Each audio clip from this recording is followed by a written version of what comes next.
Very good evening, distinguished guests, honorable colleagues, ladies and gentlemen. Welcome to the premises of the European Parliament for today's conference, Nanoplastics, the Hidden Connections and Emerging Risks to Human Health and the Climate Stability.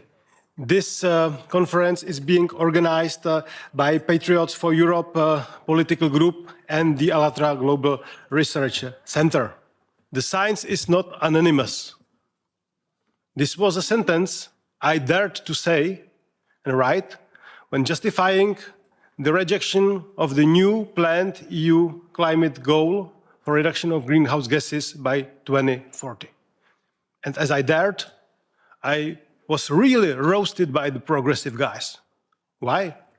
Because I questioned the European Climate Bible, which is the Europe as soon as possible, as fast as possible, is supposed to reduce the greenhouse gases, no matter on the costs, no matter on the add value, no matter on what's going on in other countries outside EU, and no matter on, let's say, indicia that there are other elements, human cost or not, that are also involved in the climate stability. And this is fully being ignored. So this is the reasons why, together with Patriots for Europe, we have decided to schedule a couple of meetings to discuss all the cross connections and complexity of the climate stability, climate change, sustainability, and also the public health. And the first of them is today on nanoplastics. Why? Because nanoplastics, compared, for example, to microplastics, are so small that their penetration to the cells and tissues is much easier.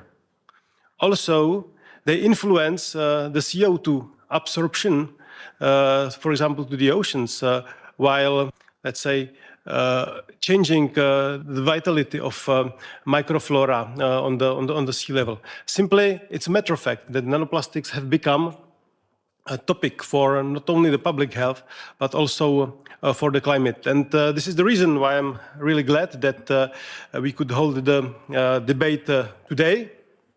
And now is my nice honor to welcome the speakers of today's. So let me also introduce the two welcome speakers with introductory remarks. Mark Burns, pastor, chairman of the Spiritual Diplomats Initiative, and the advisor to the President Donald Trump. Welcome to the European Parliament.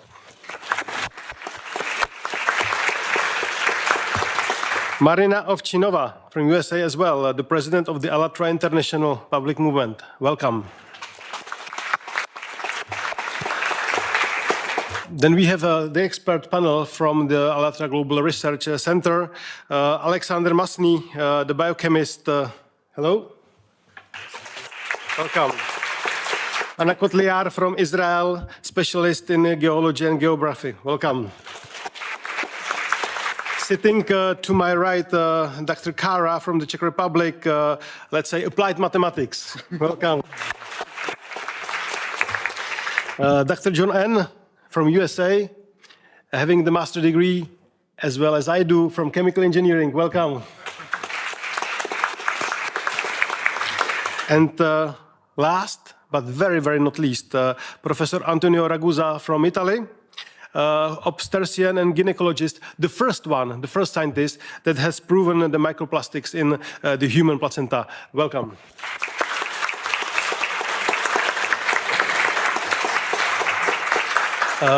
After the introductory remarks of our two colleagues, there will be debate into 4 blocks, and therefore there is just one simple housekeeping rules. There is a tight schedule, so please follow it as much as possible, otherwise I will have to be prudent. And now it's my pleasure to pass the floor to Mark Burns. Mr. Burns, welcome to the European Parliament. The floor is yours. Thank you so much. First of all, to members of Parliament, your esteemed gentlemen, to all of the wonderful, wonderful people of freedom around the world. I'm Pastor Mark Burns, and I'm truly honored to be here. Ladies and gentlemen, most dangers we fear are the ones we can see. fire, smoke, pollution in the sky.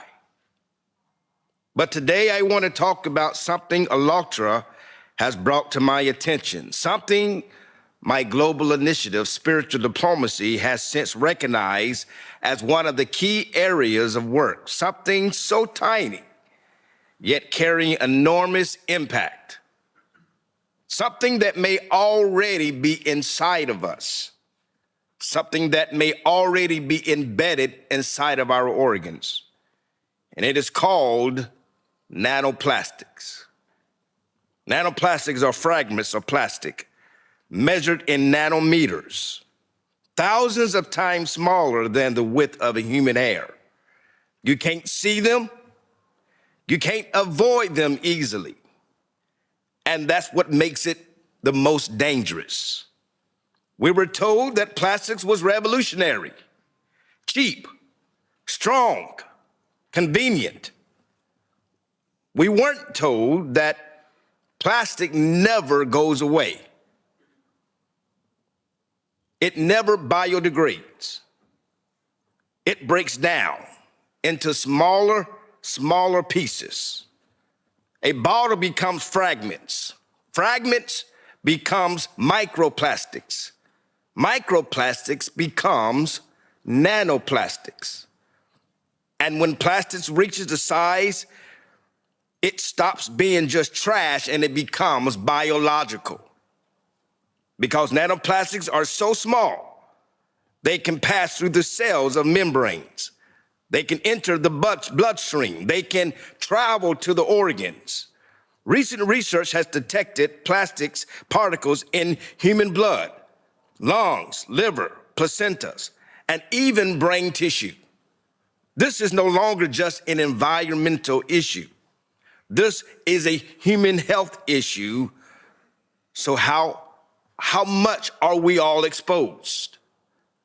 How dangerous are we all really? We breathe them.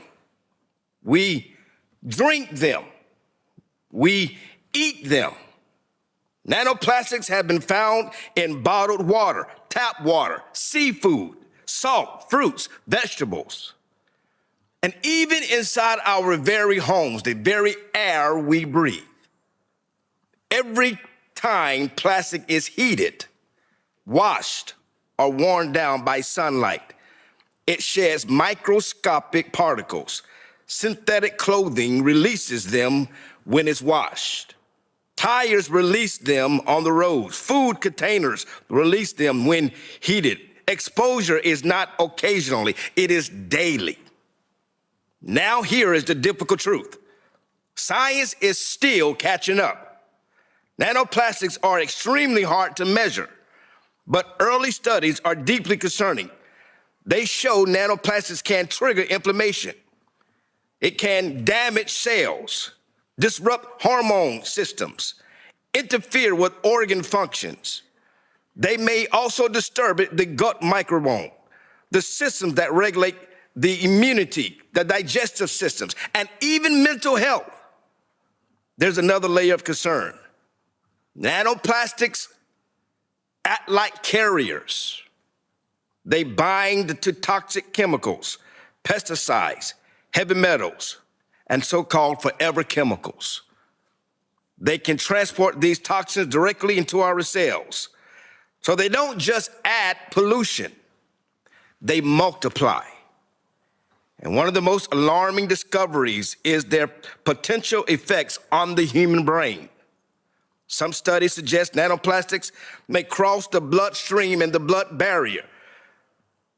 The barrier exists to protect our most vital organs, to protect particles. Can these particles, if they penetrate, we're entering a completely new territory.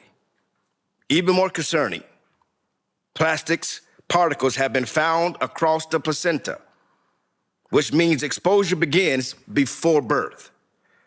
For the first time in human history, we may be passing a synthetic pollutant to the next generation before they even take their first breath. Nanoplastics don't stop with us. They move through our ecosystem. Fish ingest the plankton. Birds indigest fish, and eventually we indigest them too. They alter our soil health. They interfere with the plant growth. They disrupt microbiological systems that agriculture depends on. This is a planetary 911.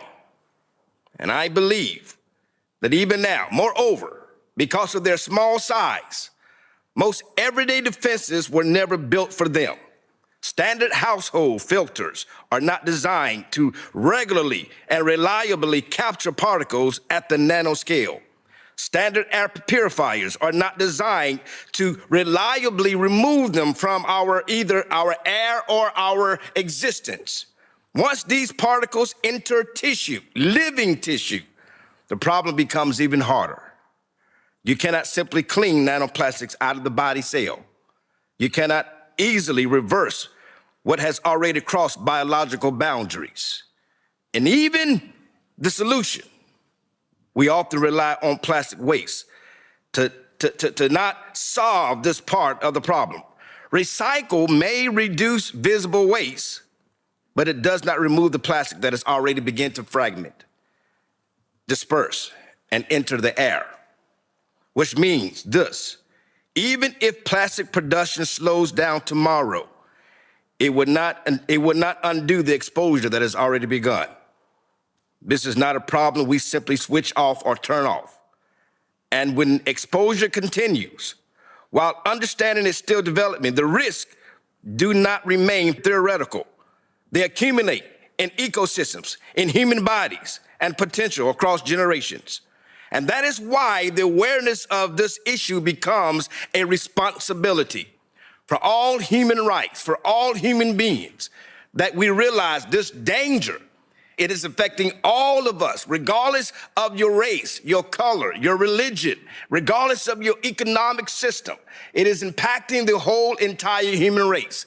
That's why I'm here as a spiritual diplomat, to share this alarming message to those who would hear us, that something has to be done. I'm truly honored to be in your presence, to receive and to hear and to be one of the voices that calls a 911. Nanoplastics has to become a mainstream topic, and I am so excited to hear these wonderful leaders that have a solution to this problem called nanoplastics. Thank you so much.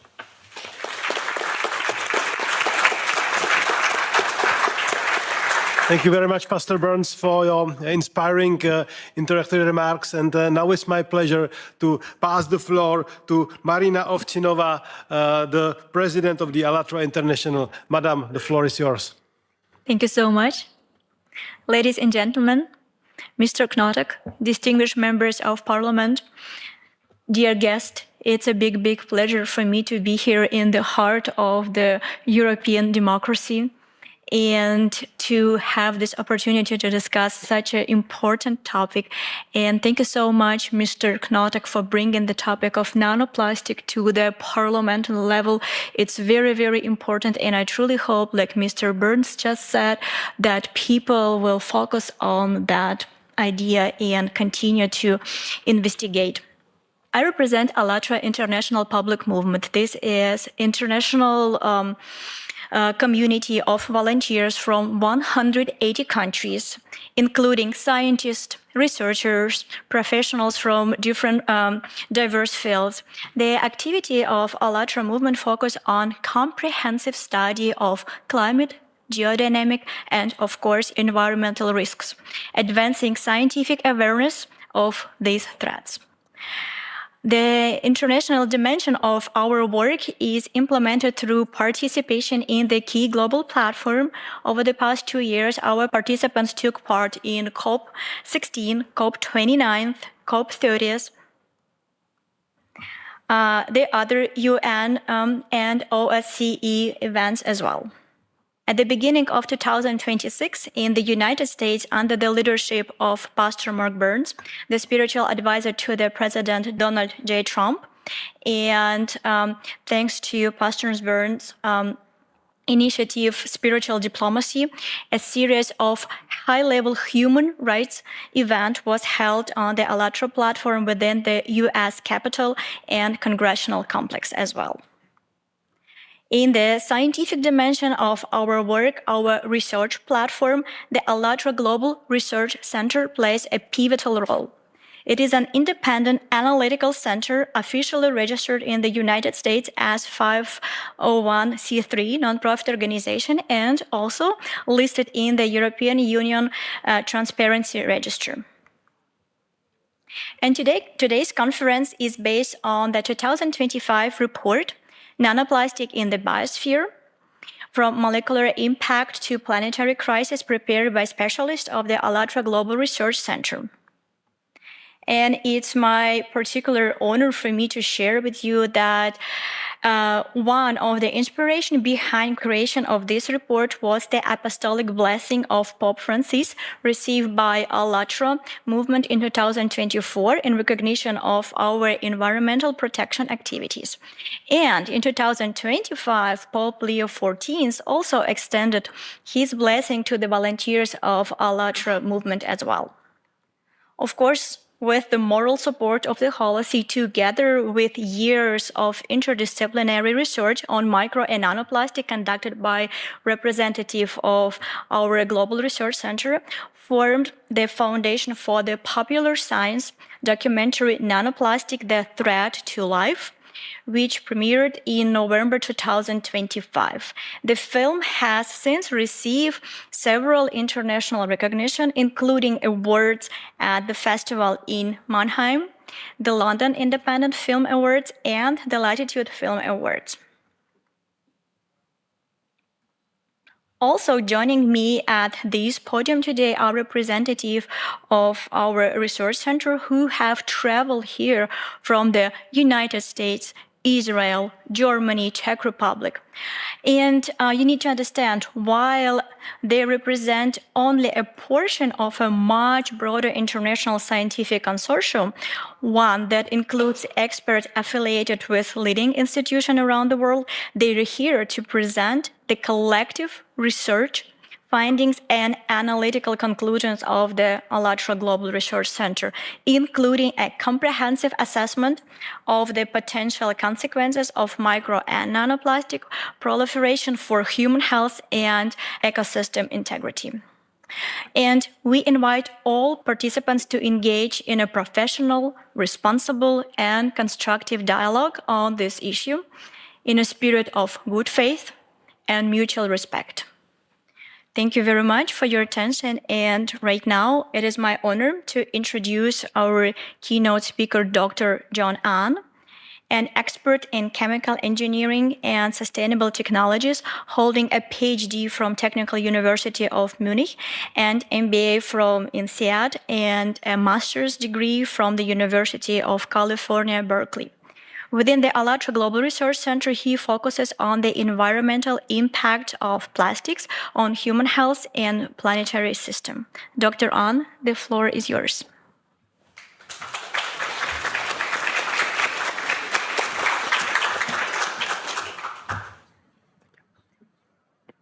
So, honorable members of the European Parliament, esteemed colleagues, ladies and gentlemen, thank you for the opportunity to be here.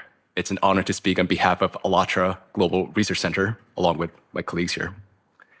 Today, we have convened to discuss a topic that, until recently, was perceived primarily as an environmental issue, but is now increasingly relevant to medicine, climate science, and public policy.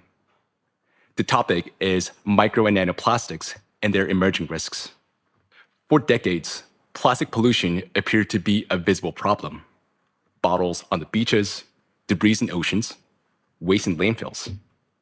Yet recent findings suggest that the most significant consequences now occur at scales not visible to the naked eye, at the micro and nanoscales. It is well established that plastic does not readily biodegrade. Instead of disappearing, under the influence of solar radiation, temperature fluctuations, and mechanical stress, plastic materials continuously break down into smaller and smaller pieces. Plastic does not disappear. It changes scale. And when scale changes, so does the nature of its interaction with the environment. Today, these particles are present in the food that we eat, the water we drink, even the air that we breathe. They've been detected in some of the most remote places, from the pristine mountain regions to the depth of the ocean, and within the human body. Our discussion will begin with a fundamental question. What happens when synthetic material designed for durability becomes a virtually permanent component of the environment and part of our bodies? To address this question, we will take an interdisciplinary approach, examining the issues across several scientific disciplines. We'll first examine how micro and nanoplastics form, how they circulate through environmental systems, and how they enter and accumulate the human body. We'll then consider the potential health implications and the underlying mechanisms, including how surface charge may enhance biological interactions. We'll also broaden the discussion to the planetary scale and explore the potential influence of plastic particles on the atmosphere processes, cloud formation, and heat dynamics. This includes recent anomalies in ocean warming, potential interaction with a geodynamic activity, and a broader implication for natural disaster trends and economic stability. Today, the impact of micro nanoplastics represents a complex, systemic challenge at the intersection of public health, ecosystems, and climate. No single country, discipline, or institution can address it alone. For this reason, our meeting offers an opportunity to examine the evidence together and to define clear, coordinated path forward grounded in knowledge and collaboration. With that, it is my pleasure to introduce our first speaker, Ms. Anna Kotlyar from Israel. Ms. Kotlyar holds a degree in ecology, and she's a representative of the Scientific Advisory and Research Council of the ALLATRA Global Research Center. Ms. Kotlyar, the floor is yours.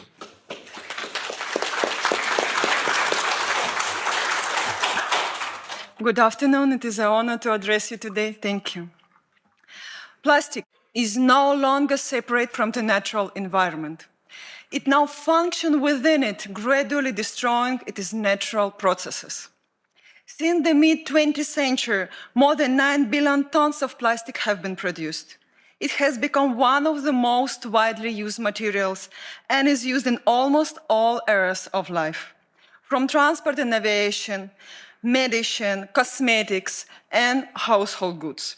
However, less than 10% of the total volume is recycled, and the bulk of it is accumulated in the environment. For example, a plastic bottle that does not disappear over the time, but breaks down into particles the size of a grain of sand, less than 5 millimeters, and this is microplastic. Some of them we can still see, but many already looks like a dust. But this plastic dust continue to break down further. The particles become so small that they cannot even be seen with a regular microscope. They are thousands of times smaller than thickness of a hair and can be smaller than human cells and many bacteria. And this is already nanoplastic. But it is important to understand that when plastic breaks down, not only does the size of the particles change, but their properties change as well. If a plastic fragment with a diameter of about 5 millimeters disintegrates into particles approximately 1 micrometer inside, their number increases by many orders of magnitude. From a single such fragment, hundreds of billions of microscopic particles can be formed. At the same time, their total surface area increases dramatically. It can be thousands of times greater than an original fragment. And it is precisely that surface that determines how actively the particles interact with the water, air, chemical substances, and living tissues. In addition, as the size decreases, the role of surface effect increases, including the ability of plastic particles to acquire and retain a surface electric charge. The presence of a charge increases their physical-chemical activity. Consequently, plastic fragmentation means not just its mechanical destruction, but their transition of the material to a different state, from relatively inert light waste to a huge number of active microscopic particles. And for such particles, surface interactions become a determining factor in their behavior in natural and biological systems. And we will return to these consequences of this transition later. There are already more than 200 million tons of plastic waste in the ocean, and this amount is increasing every day. It was believed that the ocean was the final destination for plastic accumulation and the kind of global landfill, but it turned out to be only intermediate reservoir. Scientists estimate that sea breezes can carry up to 136,000 tons of microplastics ashore each year, and that is more than 370 tons every day. That is why coastal residents are among the first to bear the load of this impact. Today, there are 5 so-called garbage patches in the world's ocean. However, the situation in the Mediterranean Sea, which scientists are already calling the 6th garbage patch, is particularly concerning. But unlike the others, it is invisible because it consists mainly of microplastics. In this region, the concentration of microplastics in surface waters is 4 times higher than the area of so-called Pacific garbage patch, and this makes the problem particularly significant for residents of European countries. However, the impact of plastic is not limited to coastal regions. After rising into the atmosphere, air currents carry micro and nanoplastic thousands of kilometers inland, where they settle with the rain and snow. And for example, atmospheric precipitation of microplastics have been recorded in the mountain regions of French Pyrenees. A similar pattern has been observed from the Alps to the Arctic. In other words, micro and nanoplastic are present not only in the areas of active economic activity, but also in the places that have traditionally been considered pristine. Settling on land along with the rain and snow, these particles accumulate in forests, on plants, on agricultural lands, and in soils. There they interact with the root systems of plants. Microplastics are found in vegetables, fruits, and cereals, and then they enter the bodies of farm animals through feed and are detected in milk and meat. In other words, plastic is already embedded in the food chains. Studies show that microplastic can also reduce photosynthesis in plants, indicating potential yield losses of approximately 4 to 14% for major crops on a global scale. In fish and land animals, micro and nanoplastics are associated with inflammation, tissue damage, metabolic disorders, and organ dysfunction. This is no longer a question of food quality, but also of food security. Consequently, micro and nanoplastics should be considered not as a local waste problem, but as a new physical and chemical factor on a planetary scale. In this regard, the problem of microplastics goes beyond waste management and needs to be addressed with a framework of policies on public health, environmental sustainability, and, as we will hear later, potential climate risks. Thank you so much, and I pass the word back to John Ann. Thank you. Thank you.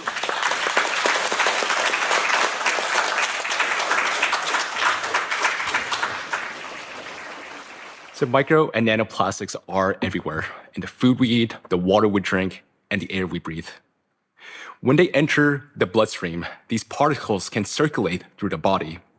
They've been detected across multiple tissues and organ systems, including the liver, kidneys, heart and blood vessels, placenta, and breast milk, as summarized in a recent review published in Nature Medicine.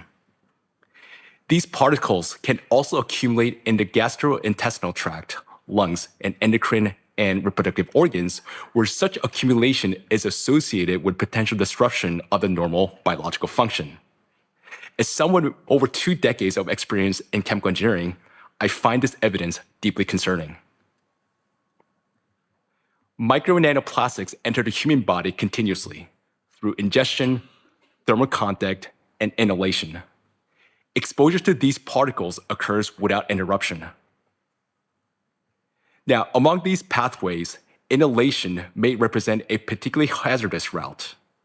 According to a study conducted in a coastal city in eastern China, individuals spending time outdoors may inhale up to 1 million microplastic particles per year.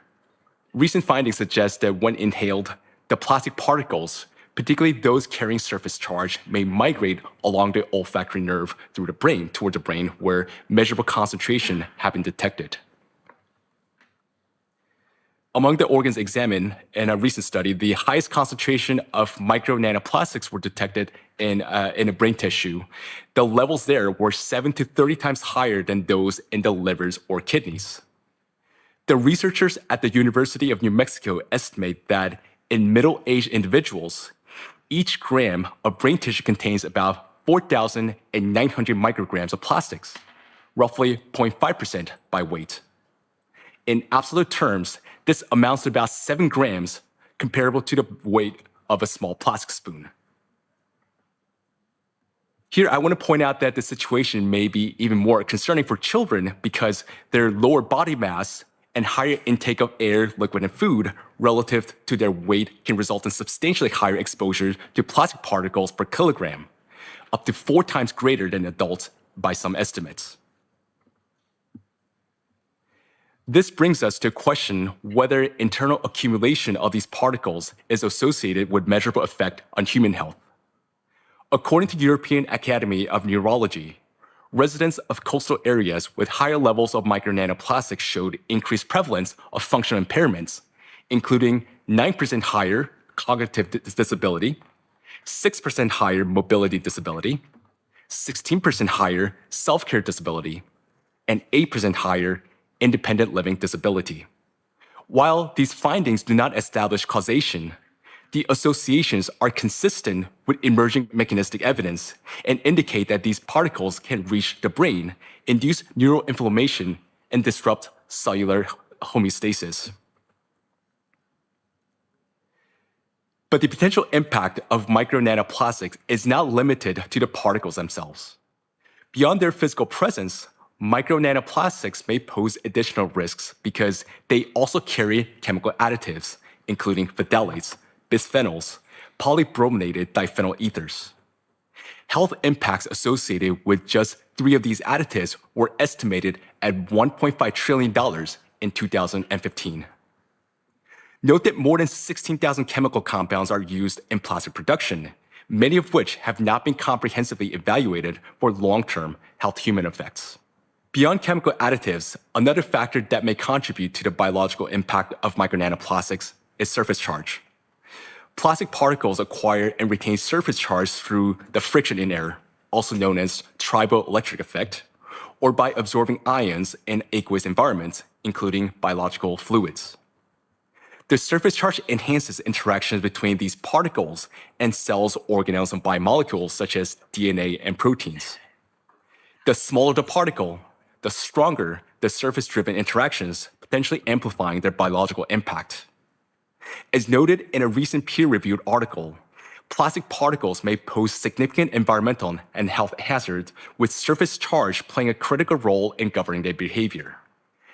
An important consequence of these surface interactions emerges when the particle enters biological fluids. As described in a growing body of research, micro nanoplastics are rapidly coated by proteins, lipids, and other biomolecules, forming what is known as eco-corona. As shown here, the biomolecules gather around the particles in the bloodstream, forming this corona. This molecular coating can alter how the particles are recognized by cells and the immune system.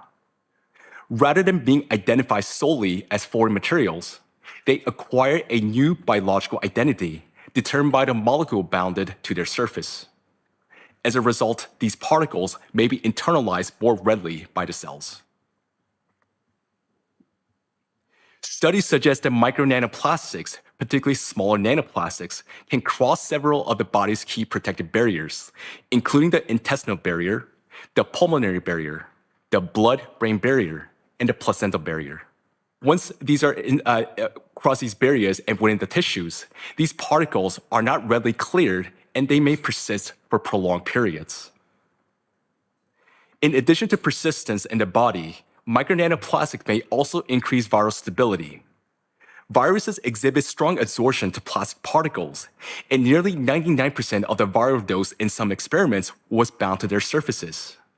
Those that normally would lose viability rapidly may remain detectable on plastic surfaces for several days, and up to a week in some cases. Through this surface binding, micro-nanoplastics may function as a virus carriers, potentially contributing to prolonged viral persistence and influencing transmission dynamics. Here, it is important to note that these particles also exert direct biological effects.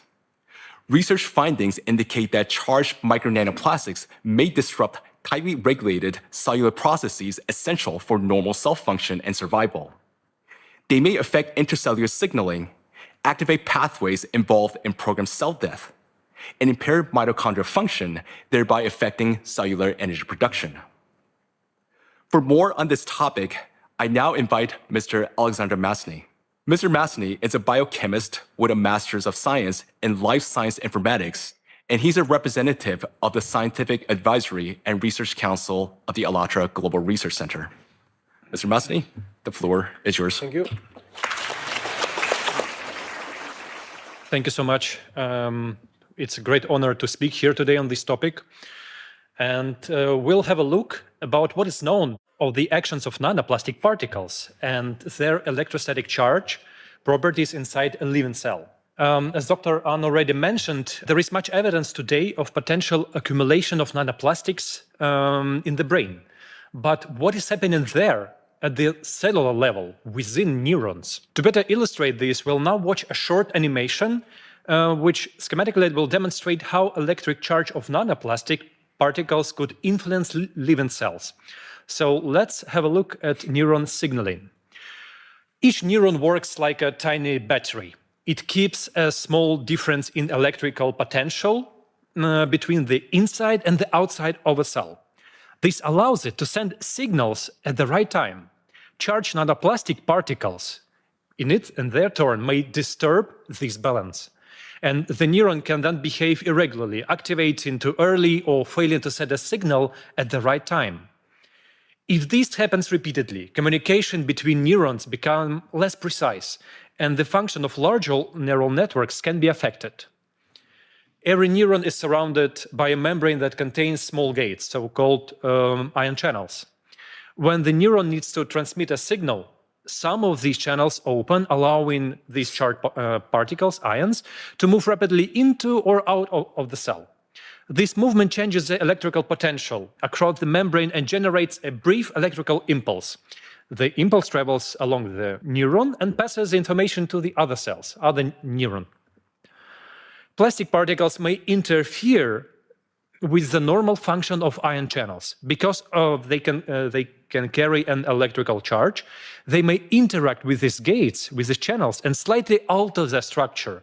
As a result, the gates may not open when they should, or they may stay longer open when it's necessary. This disrupts the precise electrical signaling required for proper communication within the nervous system. One important finding about micro and nanoplastics is their potential to affect mitochondria inside in the cell. Mitochondria are often described as a cell's energy center. They produce the energy the cell needs to function, but they also help regulate metabolism, cell growth, and division responsive to oxidative stress, inflammation, and even program cell death, apoptosis. Because of the very small size and electric charge, nanoplastic particles can enter cells and reach even mitochondria. There, they may interfere with a normal mitochondrial function. When mitochondria stop working properly, it means the cell can no longer efficiently produce energy or carry out necessary functions, essential processes. Studies from 2025 show that plastic helps bacteria develop resistance to antibiotics. driving a crisis that medicine is increasingly unable to control. Why? Because plastic is the perfect platform for bacterial growth. When bacteria comes into contact with microplastic particles, they can activate a metabolic process related to electron transfer. In simple terms, we can imagine that plastic particles may exchange electrons with bacteria and act as an additional source of energy, sort of power bank. This mechanism is known as an extracellular electron transfer. And by gaining extra energy in this way, bacteria may grow more efficiently, divide more rapidly, and form dense, multi-layered biofilms. Such biofilms can reduce the penetration of antibiotics and make infections more difficult to treat. The range of diseases associated with the destructive impact of micro nanoplastics in the human body is extensive. And it's important to say that when we do not yet have done longitudinal human studies directly linking micro nanoplastics burden to specific clinical outcomes, however, we can say that the presence of micro nanoplastics in organs is confirmed. And in vitro mechanistic modeling and animal studies shows that the harmful mechanisms of cell damage caused by micro nanoplastics are biologically plausible. I would like to briefly highlight several categories of disorders, some of which are currently demonstrating particularly rapid growth and affecting a substantial proportion of the population. Neuronal damage is associated with the development of severe, often irreversible conditions, including epilepsy, stroke, Parkinson's disease, Alzheimer's disease, and other neurodegenerative disorders. Having previously worked in a research institute in Fraunhofer on this topic on neurodegenerative diseases, including Parkinson's disease and Alzheimer, I'm particularly aware of really this complexity and societal impact of these conditions. So this topic is a really special issue of scientific relevance to me. And next we'll see that the work of researchers of the University Medical Center of Utrecht have demonstrated that immune cells exposed to nanoplastics die approximately 3 times faster than unexposed cells. And there are many more studies there. The impact, for example, have been associated with the development and exacerbation of asthma, progression of chronic obstruction of pulmonary disease, pulmonary fibrosis, the replacement of healthy lung tissue with scar1, an increased risk of malignant tumors of the respiratory tract. Micro and nanoparticles have been identified within atherosclerotic plaques, dense deposits in the arterial walls that narrow blood vessels and may obstruct natural blood flow. Their presence is associated with increased risk of myocardial infarction and stroke. Studies indicate that when microplastics are detected in plaques of the carotid arteries, the risk of major adverse cardiovascular events and mortality increased by approximately 4 and 5 times. A key mechanism may involve mitochondrial dysfunction induced by nanoplastic exposure. The accumulation of mutations in mitochondrial DNA combined with disruption of programmed cell death pathways reduce the body's ability to eliminate damaged cells and increase the likelihood of malignant transformation, cancer. Experimental studies in laboratory animals have shown that micro nanoplastics can accumulate in the testes, induce testosterone deficiency, and impair spermatogenesis. In animals subjected to chronic microplastic exposure, erectile dysfunction was disrupted within as little as 1 month. Equally concerning findings relate to female fertility. A 2025 study identified that microplastic particles were found in ovarian follicular fluid of 14 out of 18 women examined, with an average concentration exceeding 2,000 particles per milliliter. These data indicate that micro and nanoplastics interfere with the earliest stages of life, even prior to conception. In fact, we observe an overall decline of cognitive capacity. Age-related chronic diseases are increasingly diagnosed in younger populations. Last but not least, reproductive capacity is being increasingly compromised. The ability to conceive and give birth to healthy children is constantly decreasing. In summary, micro and nanoplastics can no longer be considered merely a matter of environmental pollution. Substantial evidence indicates that it constitutes interference with the fundamental mechanism of human life. What is therefore at risk is not only our present condition, but the well-being of future generations. This topic has now been continued by Professor Ragusa, who will address the impact of children's health. John will introduce Dr. Ragusa, a true pioneer in this field, and Dr. Ragusa will speak on the concept of cyber children, the presence of micro nanoplastics in placenta, and their impact on reproductive function.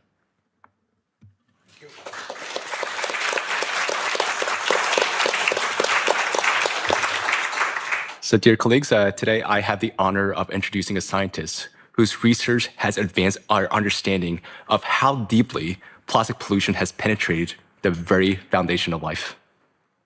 Professor Antonio Ragusa is an Italian physician, obstetrician, gynecologist, and a researcher who was the first to identify microplastic particles in the human placenta. This discovery, published in 2021, marked a pivotal moment in modern research.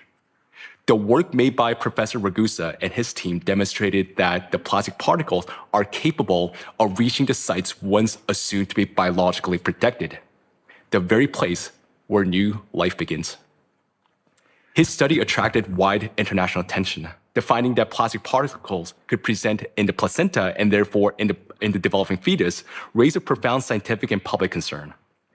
The same microscopic plastic found in the oceans and environment have now been detected within the developing human body. Please join me in welcoming Professor Antonio Ragusa.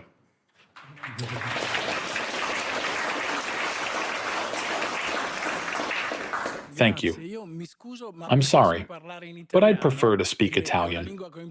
It's my native tongue, so I'm much more comfortable expressing myself in it, especially since I know there's simultaneous interpreting.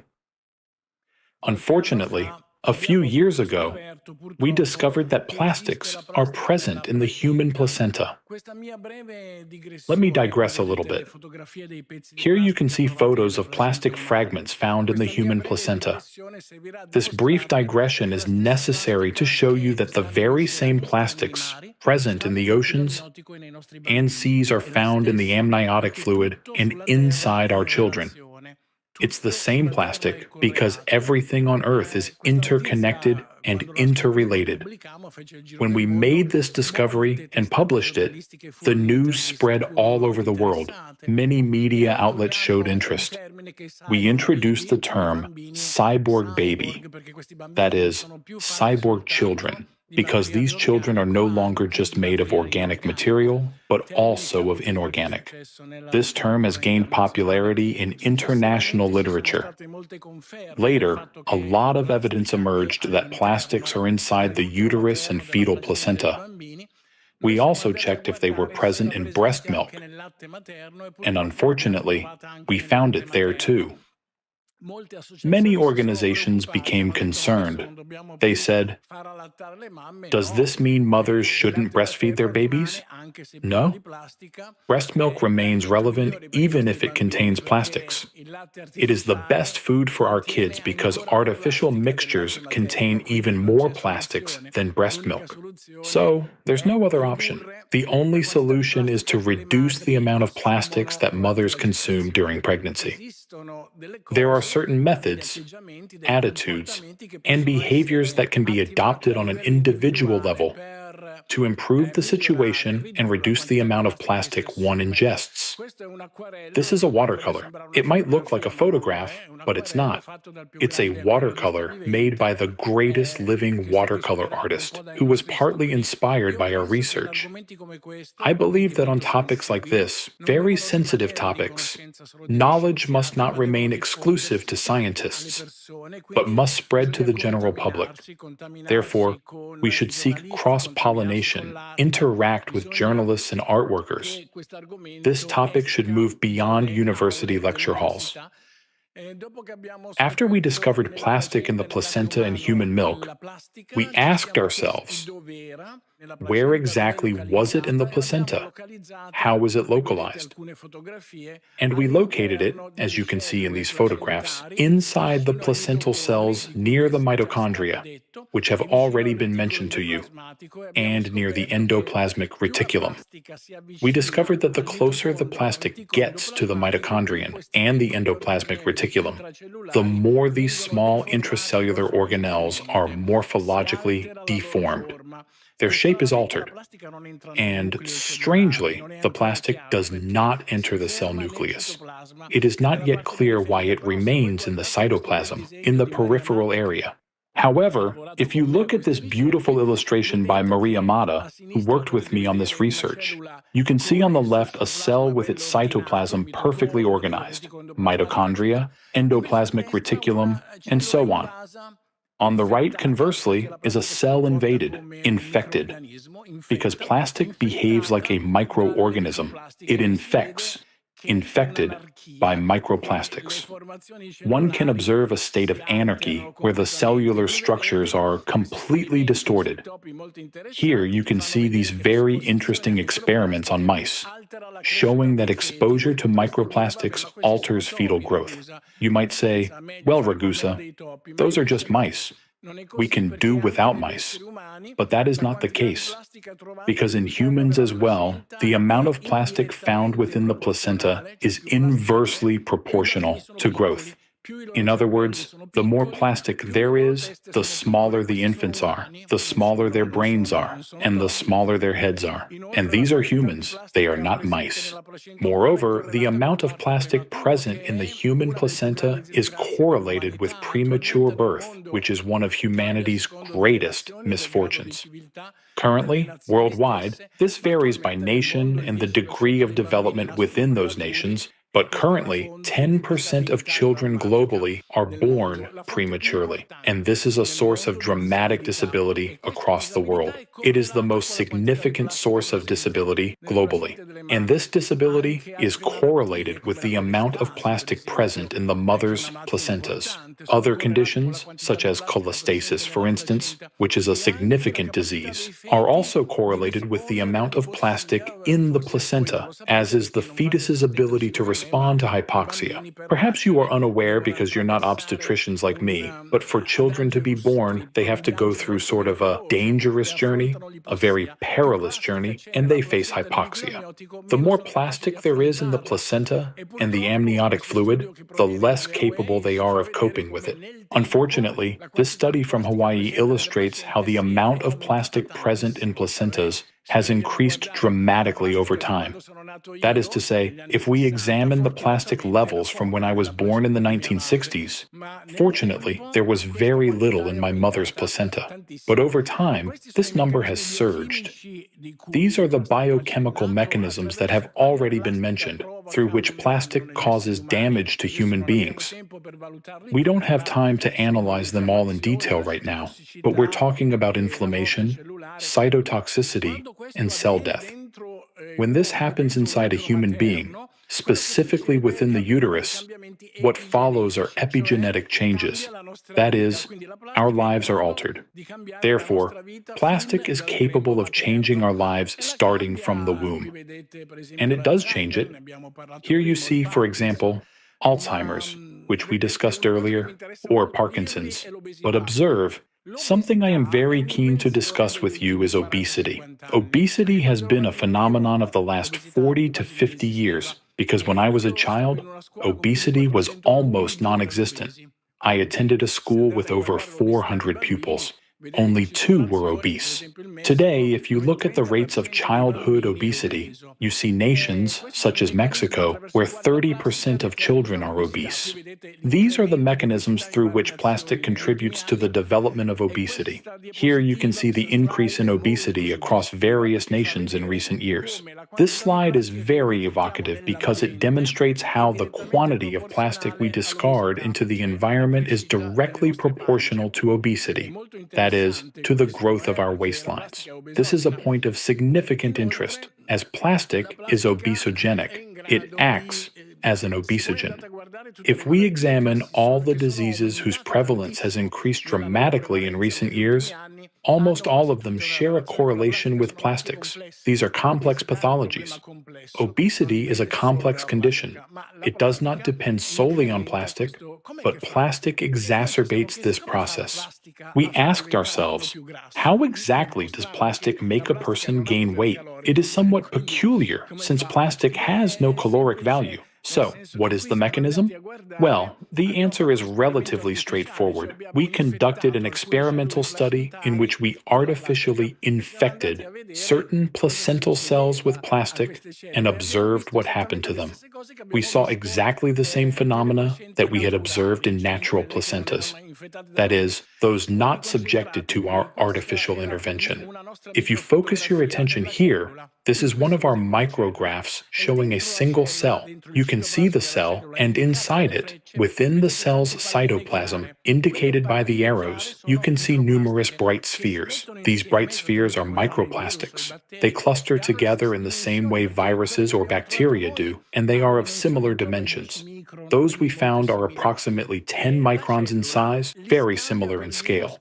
The cell mistakes them for viruses, bacteria, or antigens, and becomes activated in an attempt to destroy them. However, it cannot destroy them because plastic is indestructible. As a result, the cell gets altered and its ability to respond is compromised because it cannot expel them. It can neither remove them from the cytoplasm nor destroy them as it does with viruses and bacteria. And this occurs because the cell does not recognize these particles.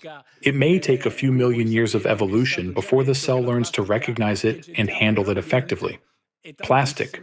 As you know, and as has already been stated, the amount of plastic we discard into the environment is immense.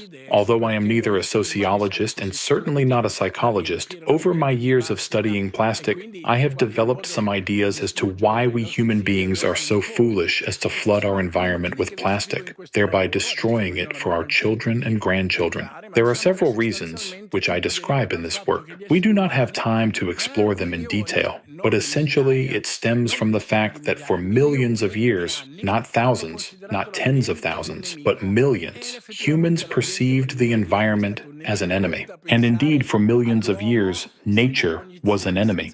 Imagine early humans, men or women alike, without modern scientific knowledge or understanding, standing in a forest in Borneo, knowing nothing, unable to read or write. Nature must have seemed truly terrifying to them. We have internalized this perception. We have absorbed it so deeply that even now we remain incapable of protecting the world around us. This is my final slide. It relates to a paper in which I draw a parallel between the ocean water and amniotic fluid in children. The symmetries, analogies, and similarities between ocean water, its specific concentrations of salts, magnesium, potassium, calcium, and so on, and amniotic fluid are astonishing. These two fluids are almost identical. Therefore, when we throw a plastic bottle onto the beach, it is as though we are throwing it into our mother's wombs, because all environments are interconnected. We are all part of a single, unified network. Can we do something about it? Yes, we can. Consider this. More than half of all the plastic produced worldwide is manufactured by just 20 companies. 20 companies that reap extraordinary profits. Yet the debt is paid by all of us, who gain absolutely nothing from this. Therefore, from a legislative standpoint, intervention is not impossible, although it is certainly not easy. I believe that since the world today is driven by economy rather than politics, we must make it economically advantageous to preserve our planet. There are mechanisms that can be used. I describe them in this work. They are not the simplest, but we can seize this opportunity to change the world. I will conclude my presentation with this final, very striking slide. You may not know this, but today the leading cause of death among sea turtles is plastic. Thank you for your attention.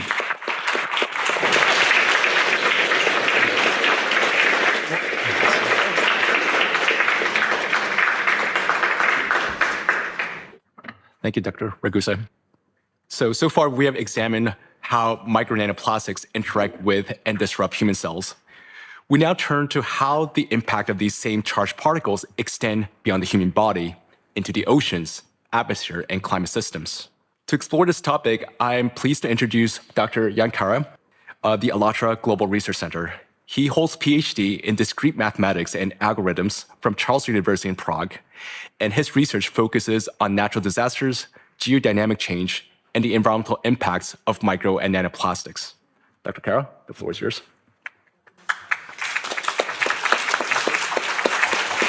Thank you. The impact of micro and nanoplastics on climate is an area of active research. One fact we already know, though, is that micro and nanoplastics do affect water cycle. So what does this influence involve? Water vapor in the air does not condensate into raindrops on its own. It needs particles to condensate around, so-called condensation nuclei.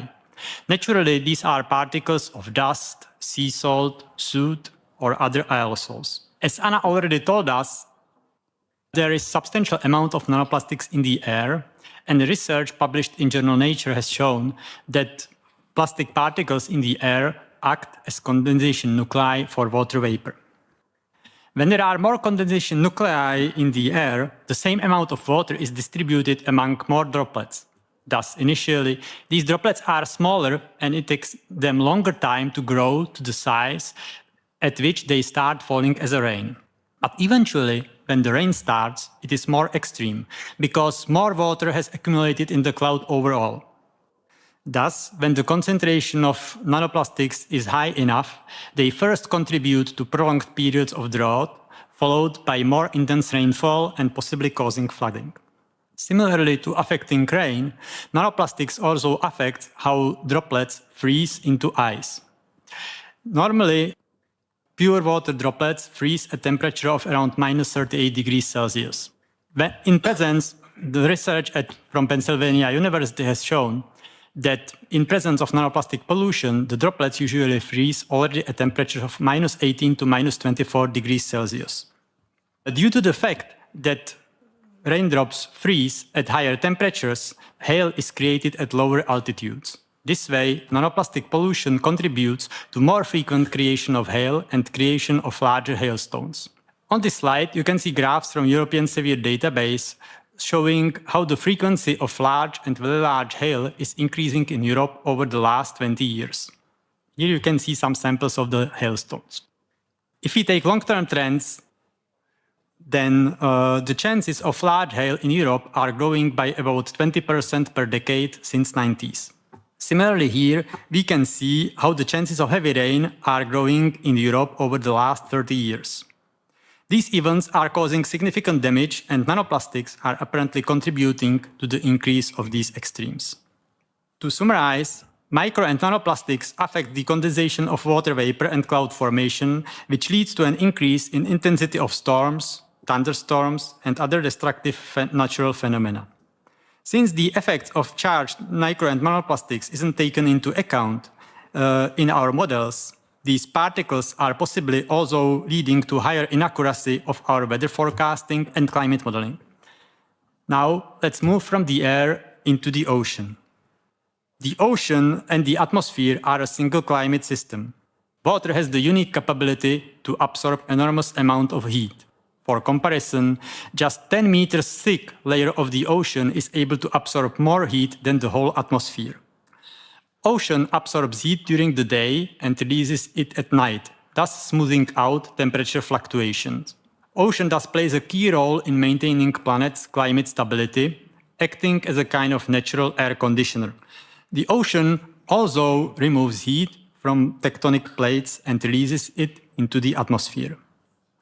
We hypothesize that large-scale pollution of the ocean with micro and nanoplastics is disrupting this precise cooling mechanism. Nanoplastic particles concentrate in the ocean in three main layers: at the bottom, at the surface, and in the middle in the area of thermocline, where the water temperature and thus density sharply changes.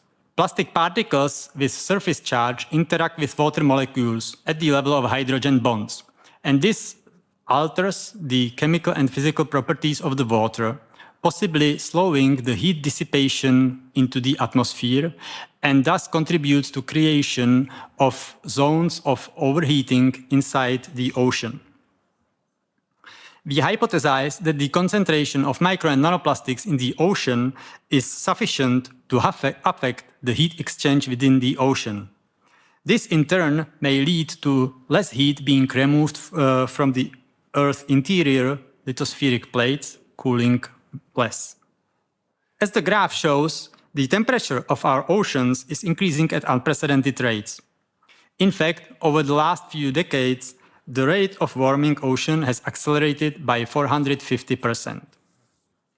Now, the ocean isn't warming only at the surface, where the ocean is heating from the sun and the atmosphere.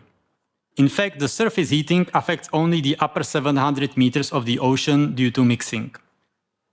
But as you can see from the temperature profile data, since about 2017, the whole depth of the ocean up to almost 2,000 meters is abnormally warm. So what are the reasons of such intense warming of the ocean? According to our hypothesis explained above, the first reason is the concentration of micro and nanoplastics in the ocean. Since mid-20th century, the amount of plastic pollution entering the ocean is rising sharply. And all of this plastics is degrading into micro and nanoplastic particles. Now, over the same time period, we see a steady rise in the ocean surface temperatures. In Europe, we are particularly affected by this. Microplastic pollution in the Mediterranean Sea is one of the most severe in the world. It's 7 times the global average and 4 times higher than in the Northern Pacific, the area widely known for plastic pollution. Thus, it is quite possible that micro and nanoplastic pollution is already significantly contributing to the rise of heavy rain, large hail, tornadoes, and other extreme weather phenomena we observe in Europe. Now, temperatures and other extremes aren't growing only in Europe. As you can see in the graph, year 2025 has been the 3rd hottest on record, only marginally colder than the 2nd warmest year 2023. Similarly, the amount of heat stored in the ocean, so-called ocean heat content, has grown by 23 zettajoules, which is, for comparison, about 37 years' worth of energy production of the whole humanity. Traditionally, this heating is attributed to the emissions of anthropogenic greenhouse gases. However, fast warming rate in recent years is significantly surpassing predictions of our climate models. Let me quote Dr. Gavin Schmidt, director of NASA Goddard Institute for Space Studies. The long-term trends we understand, and it's being driven by the greenhouse gases, it's being driven by anthropogenic effects. But what happened in 2023 was that, and then plus something. And that plus something is much larger than we expect or as yet can explain. This demonstrates how traditional climate scientists are confused by the recently observed fast warming of our planet. As you can see, the warming steadily continues in 2025 as well. On these graphs from a study published on January 9th in the Advances in Atmospheric Sciences showed that although in 2025 the surface of the ocean was not record warm in 2025, that's the graph on the right, the total heat that has accumulated over the year in the ocean was the highest since the measurements began. We are of the opinion that although anthropogenic greenhouse gases contribute to the long-term warming trend, they cannot explain currently observed fast heating, indicating there are other important factors that are impacting the climate and that are not taken into account. A factor we already spoke about is the pollution with micro and nanoplastics, which possibly impacts the ocean atmosphere gas exchange, cloud formation, water cycle, as well as heat transfer within the ocean. However, we don't think this factor alone can explain the fast warming of the planet. Our hypothesis suggests that the geodynamic changes are another important factor contributing to the planet's warming.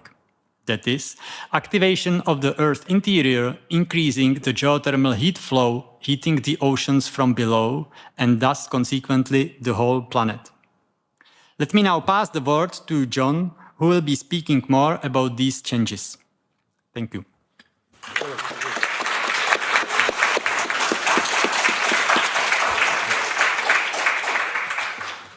Thank you, Dr. Kara. So I will now present an analysis from the ALLATRA Global Research Center on additional factors contributing to the ocean heating. Let us now begin with our recent temperature records. From the spring of 2023 to the summer of 2024, the average global ocean surface temperature broke historical records daily.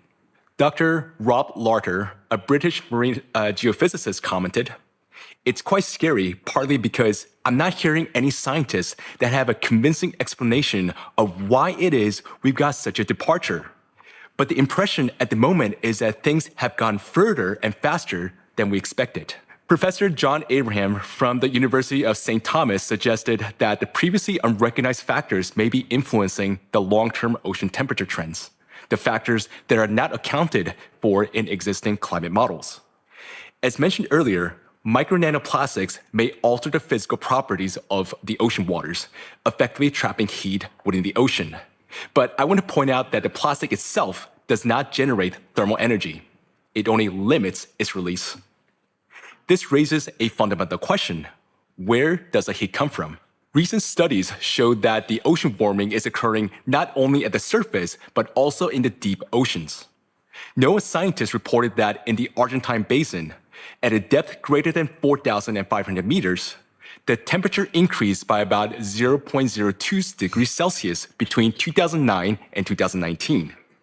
Heating such a vast volume of water requires an enormous amount of energy, an energy equivalent to roughly 4 times Europe's annual consumption. A similar trend has been observed in the Weddell Sea off the coast of West Antarctica. There, the upper 700 meters showed little warming, while waters below 2,000 meters warmed at a rate roughly 5 times higher than the global average at comparable depth. Note that solar energy penetrates to the depth of about 200 meters, and even accounting for the vertical mixing, it rarely extends beyond 700 meters. The solar radiation is likely not the explanation for deep ocean warming. So then this leads to further question. What is driving the warming of deeper layers? A commonly accepted hypothesis proposes that the surface water are heated by the solar radiation and the atmosphere, with global ocean circulation transporting this heat greater to depths. But findings from a recent study at the Ocean University of China challenge that explanation. In this study, researchers identified what they termed subsurface marine heat waves, approximately 1/3 of which showed no surface manifestation. Another half appeared at the surface only during certain phases of their development, while during other phases, they remained confined to the subsurface layers. If atmospheric heating were the sole driver, one would expect the thermal anomalies to first emerge at the surface and then propagate downward. Instead, observations indicate that some heat anomalies develop independently of the surface warming. These findings therefore suggest that atmospheric forcing alone may not fully account for the observed dynamics, and that additional energy contribution from below should be considered. One such potential source is geothermal heat, the heat originating from the planet's depth beneath the ocean floor. This source has long been underestimated. Yet many scientists note that it can significantly influence the ocean dynamics and thermal balance.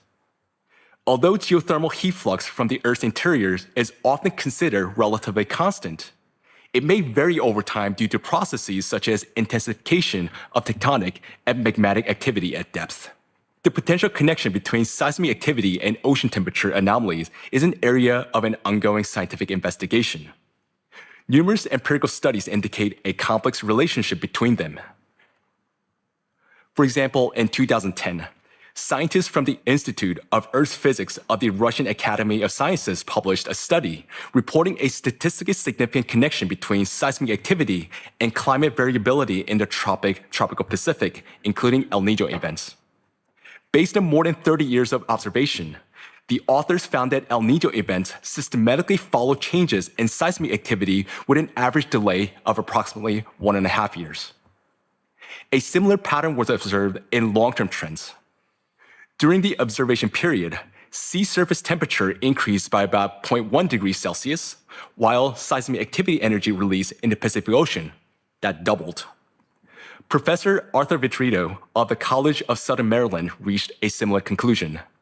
He analyzed ocean floor earthquakes with magnitude between 4 and 6 in relation to global atmospheric temperatures. According to his calculations, since 1995, the number of ocean floor earthquakes along the mid-ocean ridges has increased. These ridges form a global system approximately 60,000 kilometers long where new oceanic crust is actively forming. Vitrito reported that the seismic activity in this zone correlates with increase in global atmospheric temperatures with correlation coefficient of 0.7. He also observed that the temperature rises tended to follow an increase in seismic activity with an average lag of about 2 years. According to his hypothesis, intensified seismic and volcanic activity along the mid-ocean ridges increases hydrothermal heat release into the ocean, contributing to ocean warming and subsequently to increases in atmospheric temperatures. In addition to tectonic seismic activity, underwater volcanism may also contribute to ocean heat flux. Current estimates indicate that about 75% of the Earth's volcanic eruptions occur beneath the oceans. Although the dynamics of submarine volcanism are inherently difficult to assess and remain insufficiently studied, observation records suggest increased activity in many systems worldwide. Data compiled by the Smithsonian Institution show an increase in the number of recorded eruption days per year, with erupted lava often exhibiting unusual characteristics, including elevated temperatures and chemical compositions associated with deeper mantle sources. The slide highlights volcanic systems identified in various studies over the past 15 years, where these anomalous characteristics are exhibited here. Europe is not immune to these developments. For example, the Vesuvius Observatory reports that the Campifligre caldera in Naples, Italy, has entered a phase of heightened activity with recent energy releases exceeding levels recorded during the crisis of the 1980s. In Greece, the Santorini-Colombo volcanic system has shown renewed activity marked by earthquake swarms associated with deep magma movements. In Germany, the Lockersee volcano, dormant for about 12,000 years, has also exhibited seismic unrest. It is important to consider the possibility that increased heat flow from the Earth's interior into the ocean system may be associated with the observed intensification of seismic and volcanic activity. In this context, geodynamic processes at depth may represent an additional factor influencing ocean temperatures and indirectly atmospheric temperatures. An intensifying phase of geodynamic activity already carries serious implications. But today, this intensification is coinciding with a growing burden of micro and nanoplastic contamination, potentially amplifying the planetary vulnerability. The convergence of these forces may compound risks and place additional pressure on economic and social stability. Leading scientific institutions and global risk assessment agencies report a structural shift in disaster patterns with both frequency and intensity increasing. To understand this shift, let us consider a fundamental mathematical concept: linear versus exponential growth. Linear growth increases steadily and predictably. Exponential growth accelerates. The rate of increase itself rises over time, outpacing the linear projections. Today, natural disasters, including storms, floods, and wildfires, increasingly exhibit patterns consistent with exponential growth. The World Meteorological Organization, major insurers, and leading research institutions have documented this acceleration in both disaster frequency and economic losses. In Europe, the total reported natural disasters, as well as heavy rain events, hailstorms, and tornadoes, show similar pattern. This exponential pattern requires a different framework for evaluating threats and planning responses. Traditional risk models built on linear assumption may no longer be sufficient. The compounding interactions between intensifying geodynamic activity, micro and nanoplastic pollution, and increasing natural disasters present a growing challenge to economic and social stability. Addressing this convergence will require an updated approach to risk assessment and preparedness. Micro and nanoplastics are not merely a pollution. They represent a systemic threat to human health and climate stability with measurable economic consequences. This threat operates through two reinforcing pathways, placing pressure on the foundation of long-term economic resilience. In 2023, the EU health expenditure reached 1.7 trillion euros, approximately 10% of GDP, with per person spending increasing by 44% over the past decade. Current projections account for aging populations and trends for chronic diseases, but they do not incorporate the emerging burdens associated with micro and nanoplastics, which could place an additional strain on the healthcare systems.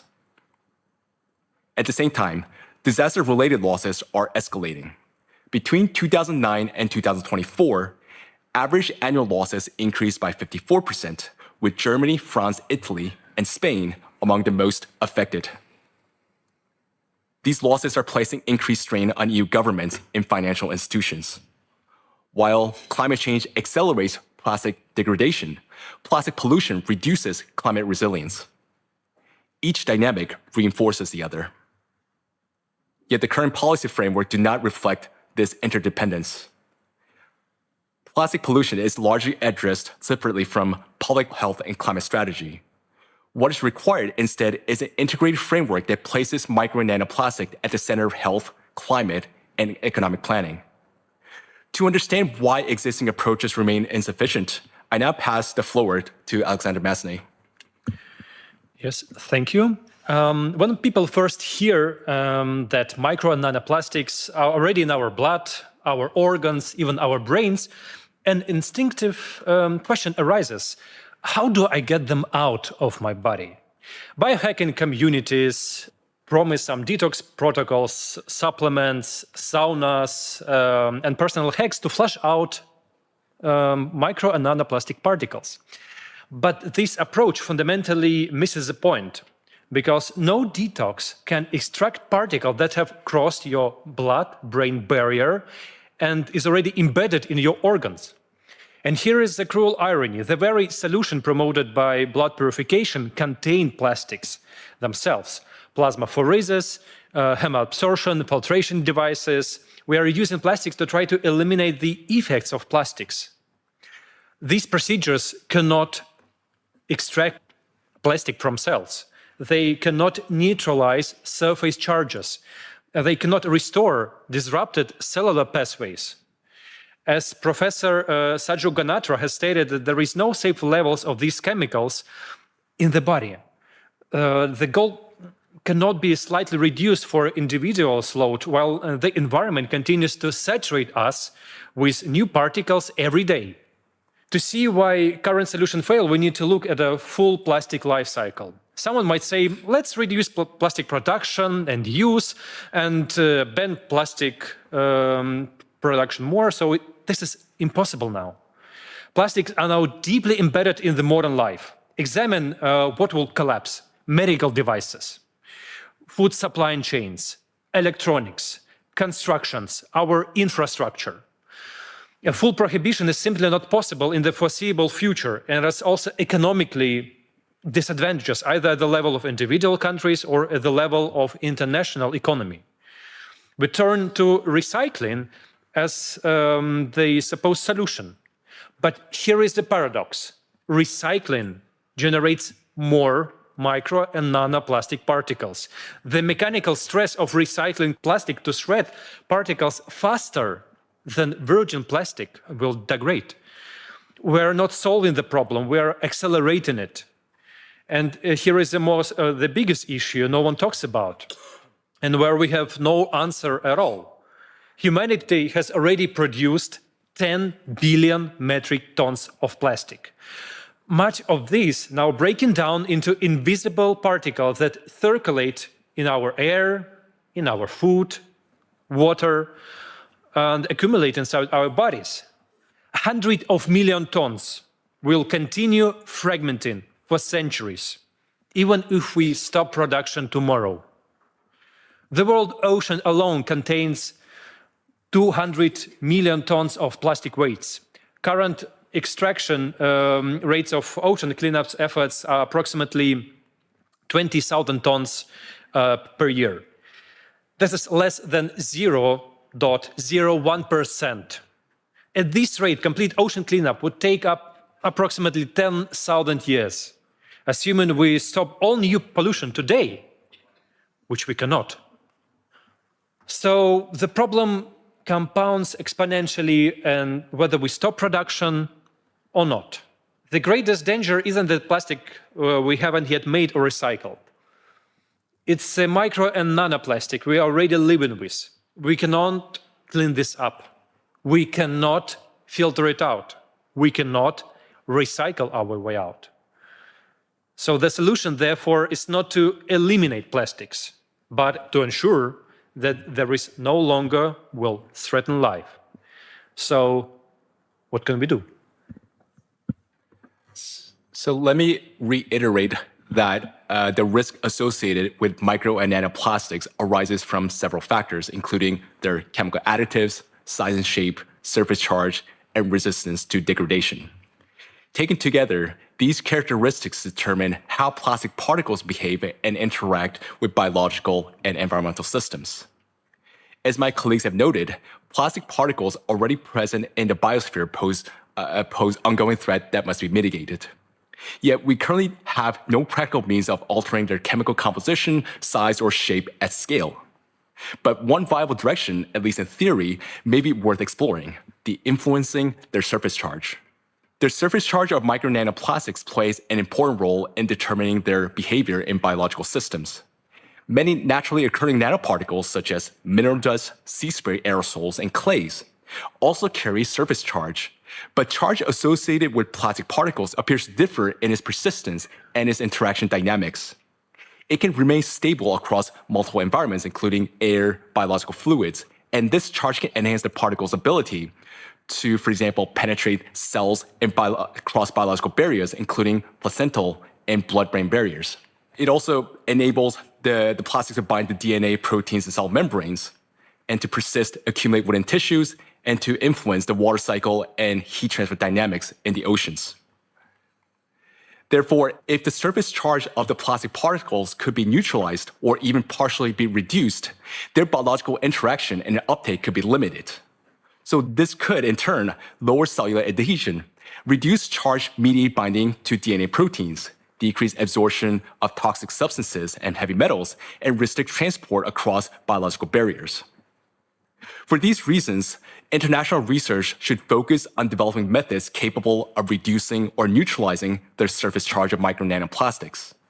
Achieving this objective would require coordinated, large-scale international collaboration, potentially comparable to major scientific initiatives of the past, such as Human Genome Project. I now pass forward to Jan Kara.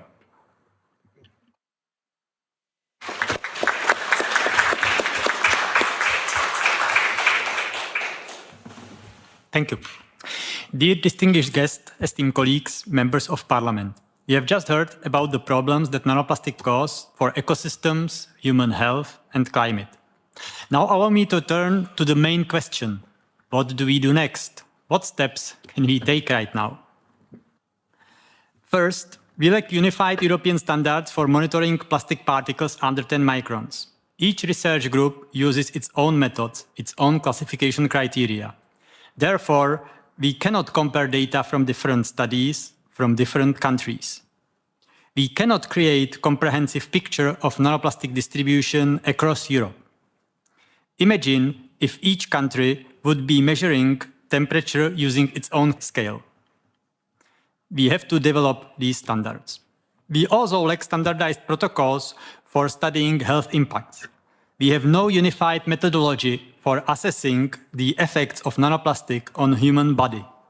Some scientists study effects on liver, other on lungs, yet another on brain. But all use different approaches. Without some unified protocols, we cannot obtain reliable and reproducible results for making informed decisions. Third, we lack comprehensive studies that would evaluate and compare the impact of nanoplastics from all angles. Here, I would like to highlight the Horizon Europe research topic that was published last year about advancing knowledge on the impacts of micro and nanoplastics on human health as a good step in this direction. And fourth, there are no requirements for including nanoplastics in climate research. Science climate models still do not account for this factor. We study the influence of CO2, methane, aerosols, but we completely ignore nanoplastics, which can significantly affect climate processes. This is a serious gap in our scientific methodology, and therefore we think it is necessary to adapt climate models so they properly account for nanoplastic pollution. It is also important to grow public awareness of the micro and nanoplastic pollution topic. Studies on micro and nanoplastics impacts on health are increasingly being discussed in social media. The Eurobarometer survey from 2020 has shown that 94% of Europeans care about protection of natural environment is important for 94% of Europeans, and 88% of them are concerned about the microplastic impact. Given the particularly high level of microplastic pollution in the Mediterranean, 7 times above the global average, it is important to act proactively. Finally, let me emphasize that nanoplastics pollution is a global problem, and Europe cannot solve it alone. First, because plastic released into the environment in one part of the world degrades into micro and nanoplastics, which is then quickly spread throughout the world. Second, because the time is limited and the challenges in front of us are large. As a citizen of Europe, I would like to see our Europe make a significant contribution to the solution of the micro and nanoplastic problem. Perhaps European representatives could propose United Nations Protocol for Micro and Nanoplastics Pollution at the next Climate Summit. Or they could initiate a creation of an international research coalition with European participation. In conclusion, I would like to emphasize that according to our estimates, the window of opportunity for substantial progress is several years, not decades. Therefore, timely action is particularly important. I sincerely believe that we have all the capabilities to address this 21st century challenge. And now, let me hand back to John for the conclusion. So, dear distinguished guests, esteemed colleagues, and members of parliament, today our world faces several systemic challenges: rising healthcare burdens, accelerating climate disasters, and contamination of air, water, and food systems. These may appear as separate crises, yet they share a common underlying factor: the micro and nanoplastics. Plastic particles are not simply pollution. They function as a risk multiplier affecting biological, environment, and economic systems. Our challenge is substantial. Plastic particles are already present throughout the human body and across the environment. Addressing it will demand transformative scientific and technological innovation. On behalf of ALLATRA Global Research Center, I would like to first extend my sincere gratitude to Mr. Ondřej Knotek for his leadership in organizing today's event and for bringing this issue of micro and nanoplastics to broader public and institutional attention. Also, many thanks to Pastor Mark Burns for placing this important topic on the agenda of his global initiative, Spiritual Diplomats, and for helping to bring this conversation to communities around the world. And my gratitude also goes to Professor Antonio Ragusa for his pioneering research and sharing his findings with us today. Through his work, the scientific community has gained deeper insight into the presence and potential impact of micro and nanoplastics in the human body. Finally, I would like to thank all the speakers and for all of you for your attention and engagement. We share a responsibility that transcends borders and politics, the protection of our common home. Thank you. Thank you very much.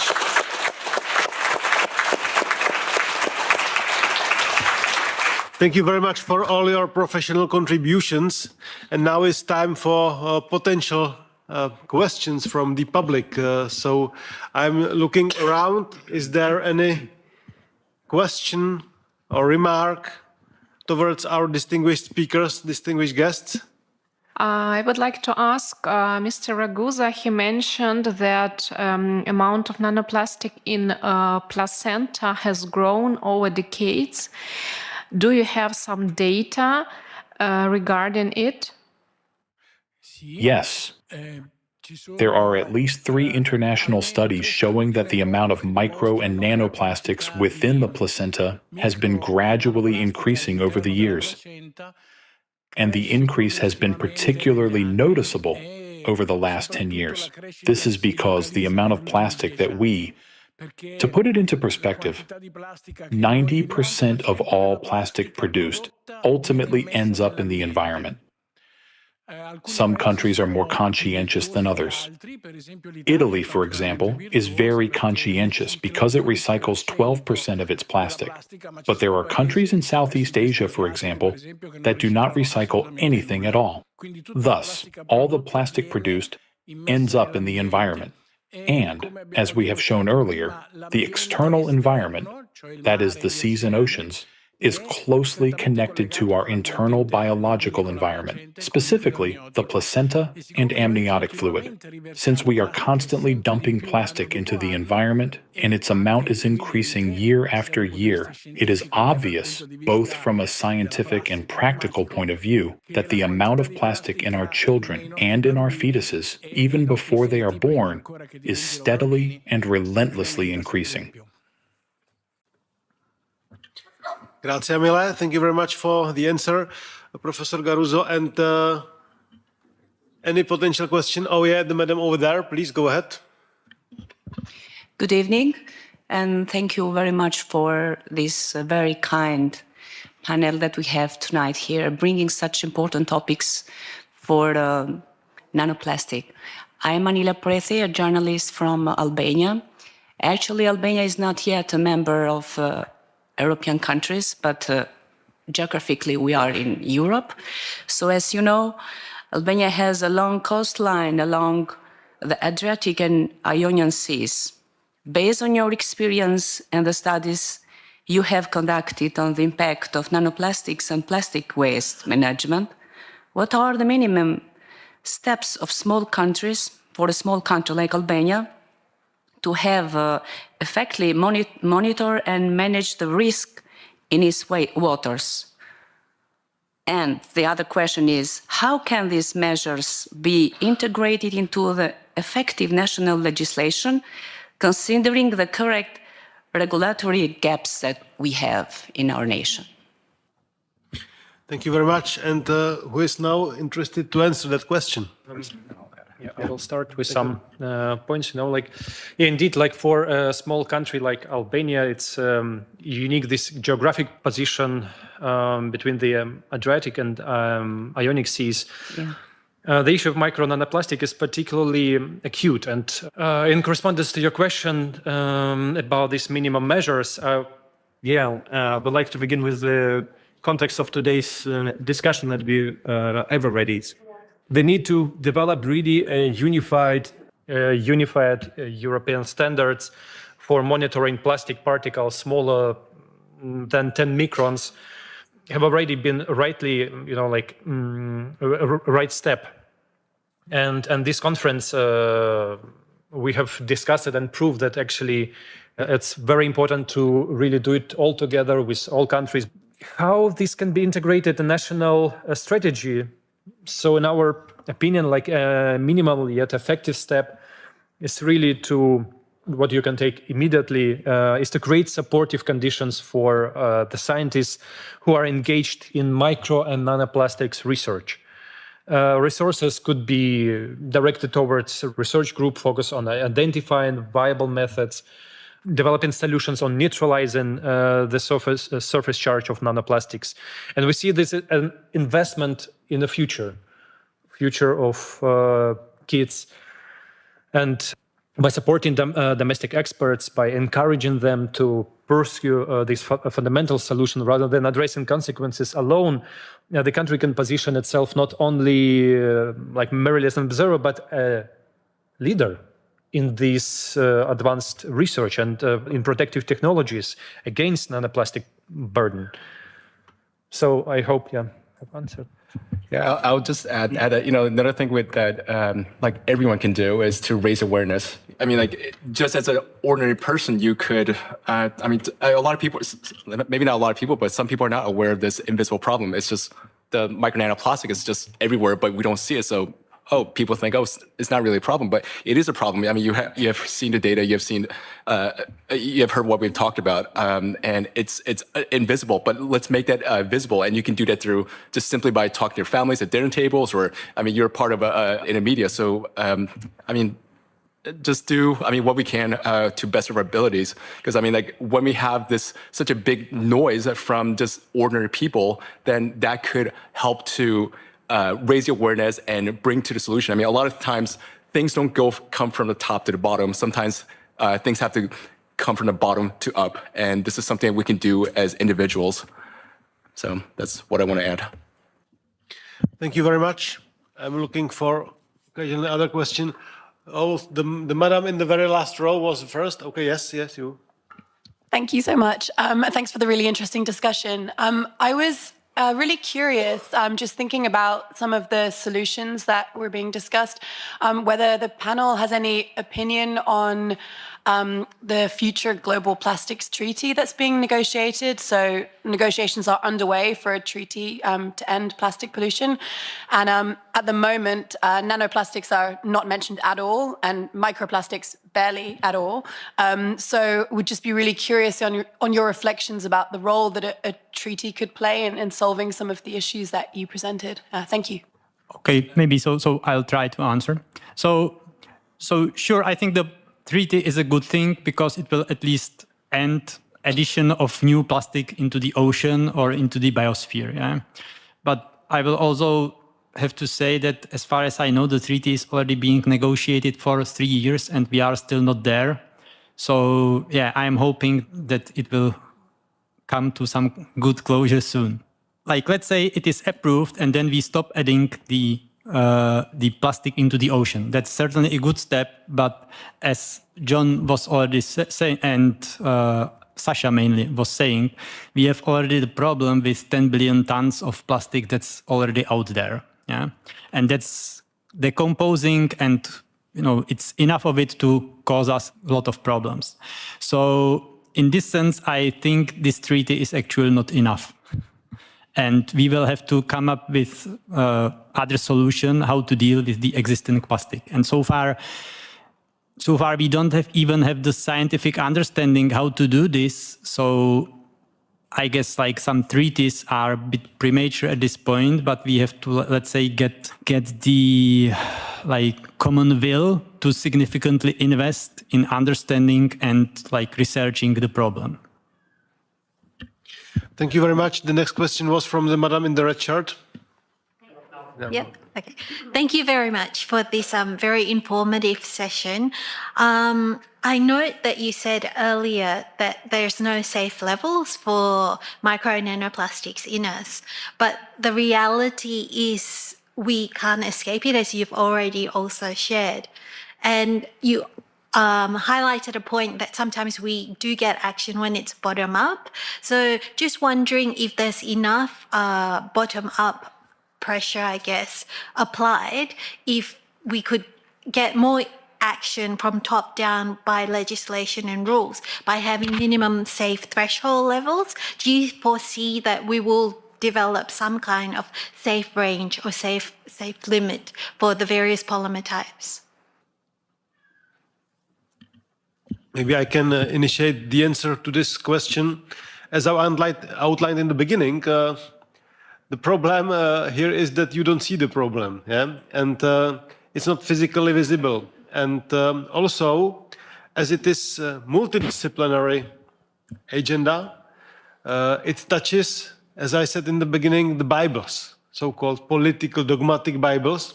And there are many politicians over the world, but also here in this house, in this Brussels bubble, that had really invested so much political capital in saying that, for example, the climate change is caused only by burning the fossil fuels, okay?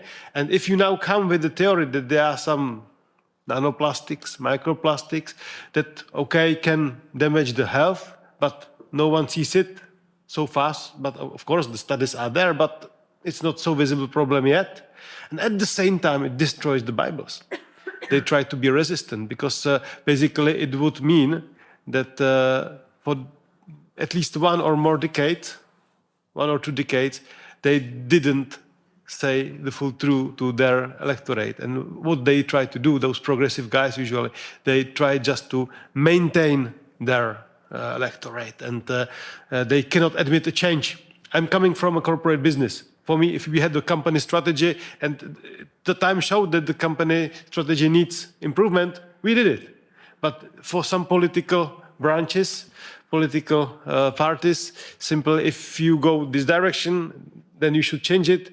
It would be a loss for them. Instead of turning it into occasion, they're just afraid of this. So I'm afraid that there really must be much more, to conclude the answer, much more pressure from the bottom to the up in order to persuade politicians across the party, because in the European Union, unfortunately, we don't have a majority system. We have 5, 6, 7, 8 political groups, and you have to find majority across them. Yeah, over the Atlantic, it's maybe sometimes a little bit easier, Pastor Burns, that you have basically 2 parties and they are changing. Yeah? So, strong occasion for public to be more vocal on this topic. That's my answer. Thank you. Okay, maybe I'll address the question about the safe limits. Yeah? So here it is important to understand first thing. So, with plastics, it's not so much about the acute exposure into the plastics. Yeah. So there is the current plastics we are inbreathing isn't that large. The problem is that the plastics is accumulating in the body over the time. Thus, that's the problem with the safe levels, because even though the levels are low, because you get exposed to them every day with every breath, essentially, then over the years, they accumulate and eventually they start causing problems. So that's the problem with the definition of safe levels, or that's the main problem of defining the safe levels. So at this point, of course, we could define the levels so low that if we consider the accumulation over the whole lifetime, you would say, okay, it's negligible. But I am of the opinion, although I have no data for this, that these levels would be so low that they would basically be impossible to reach anyway. Yeah, I don't think currently, at least given the current scientific knowledge on this topic, I don't think there are any safe levels. Yes, I'm sorry to say that, but yeah, that's what we know so far. Yes, please, Professor. A good question is why, if plastic is so dangerous for us, we live so long and we live more than our father and so on. Why? Because plastic don't kill you and don't kill us. Plastic don't kill. Plastic permit us to live along, but with a lot of disease. With a lot of disease.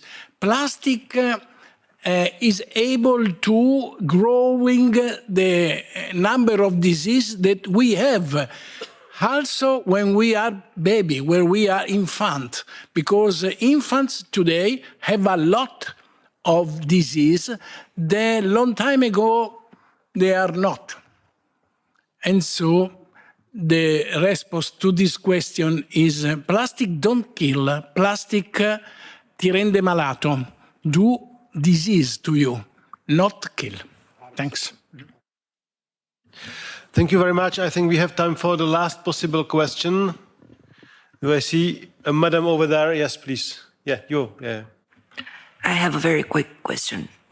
As a psychologist, if I decide to make a research based on your experience, to find or not a link between monoplastic and psychological disorders in public mental health, which variables will you suggest to use for this research? I must say that I come from Albania, so the needs there is very big. And I wanted to take this possibility to have a good answer. I would highly recommend you to inform yourself with the report that I mentioned, the foundation for this conference. In this particular report, you can find more than like hundreds of peer-reviewed articles and their analysis. So that will help you literally start your own research in this topic and follow all the sources. So if I can ask technical team to bring this report to the screen, I would really appreciate. So you can take a screenshot. Thank you. Mark, Pastor Burns, would you like to step in for final minute conclusion? Well, first of all, I'm very encouraged to see nanomicroplastics coming more to the forefront. Thanks to ALLATRA and to Marina and the wonderful team in the United States, I was just introduced to this immense real problem that exists. Through their ALLATRA's extent research, I have become extremely alarmed about nanoplastics. And to see these wonderful esteemed scientists on this panel is encouraging to know that people are working on the problem. But it is, as one writer said, it is insanity to do the same things and expect different results.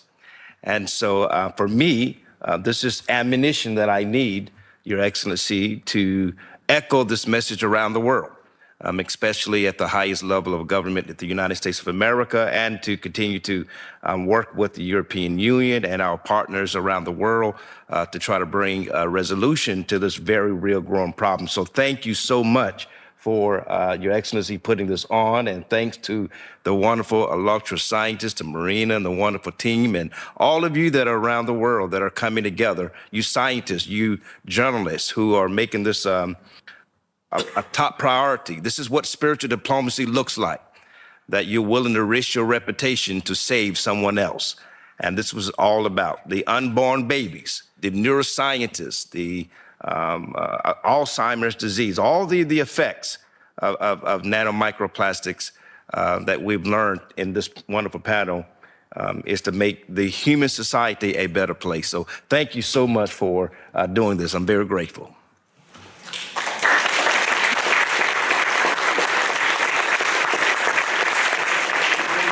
Thank you so much. And also I would like to thank firstly to all the professional speakers for really valuable contributions. And we all could see how complex challenge we are facing. It's a global challenge. It's a new phenomena, new element that basically the world has not been yet used to think about, to consider in its risk management.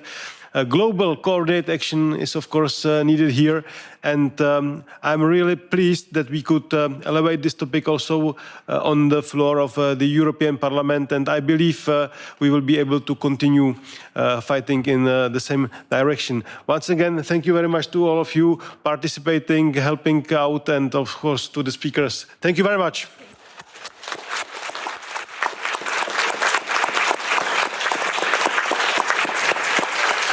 And thanks to the introductors. Thank you.